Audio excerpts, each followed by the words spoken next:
Welcome to Mellowbites. I'm Vorna. And I'm Deepa.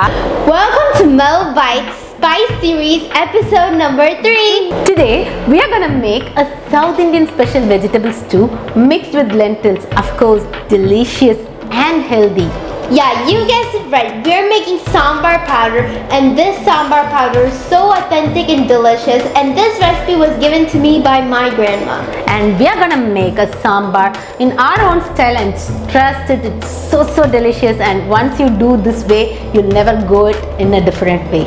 Yeah, so let's get into this video. Start by dry roasting 1 cup of coriander seeds, approximately 200 grams in a heavy bottomed kadai until it turns mild brown and nice aroma comes out of it. Transfer it to a plate. Now dry roast 1/4 cup of cumin seeds until nice golden. Transfer it to a plate. Dry roast 1/4 cup of urad dal until it turns golden. Then transfer it. Dry roast 1.5 tablespoons of Bengal gram until it turns mild brown and transfer it to a plate.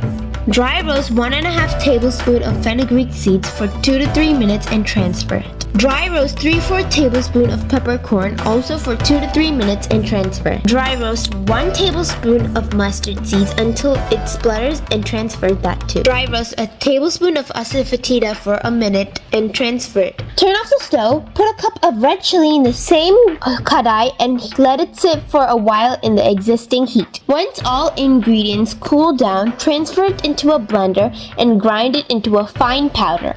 Aromatic sambar masala is ready. Transfer it into an airtight container so you can store it for up to 6 months. Let us make super yummy South Indian special sambar. To a pressure cooker, add 1 cup of washed tur dal and 2 cups of water. Also add in little turmeric and drizzle in some oil. Pressure cook it for 3 to 4 whistles. Once the pressure goes off, open the lid and mash the cooked dal thoroughly. To a heavy bottom pot, add 2 to 3 tablespoons of sesame oil. Sesame oil is really good for sambar. Temper with half teaspoon of mustard seeds, half teaspoons of urad dal, half teaspoon of cumin seeds, half teaspoon of fenugreek seeds, few peppercorns and little asafoetida. Asafoetida gives great fragrance to sambar. Now add in 20 shallots, 3 green chilli, few curry leaves and saute it for 2 to 3 minutes. Add a little turmeric. It gives a good color to the sambar. Then put in 3 cups of chopped veggies of your choice.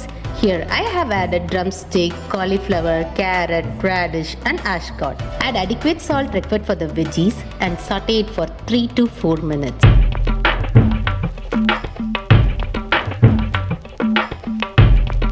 Add in 4 sliced tomatoes and cilantro. Saute it for 1 to 2 minutes. When the tomatoes oozes water, it's time to add 3 heaped tablespoons of the aromatic sambar powder. Saute it well and cook it covered for 5 minutes. After 5 minutes, open the lid and add 2.5 to 3 cups of water. Cover it again and cook for 15 to 20 minutes in simmer until the veggies turn soft. Now it's time to add the cooked mashed tur dal. Add a cup of water again. You can adjust water according to your desired consistency. Mix it thoroughly. Wait until the sambar starts boiling. Then drizzle in 3 teaspoons of ghee. It really adds more aroma to your sambar. Garnish with cilantro. Super yummy sambar is ready to serve. Hope you guys love this sambar powder recipe. Do give it a try. It's very authentic and very flavorful than the store-bought ones. Yeah, and also try this sambar. Tell us in the comments how this authentic sambar powder made your sambar delicious. And don't forget to subscribe to our channel. See you in our next video. Bye!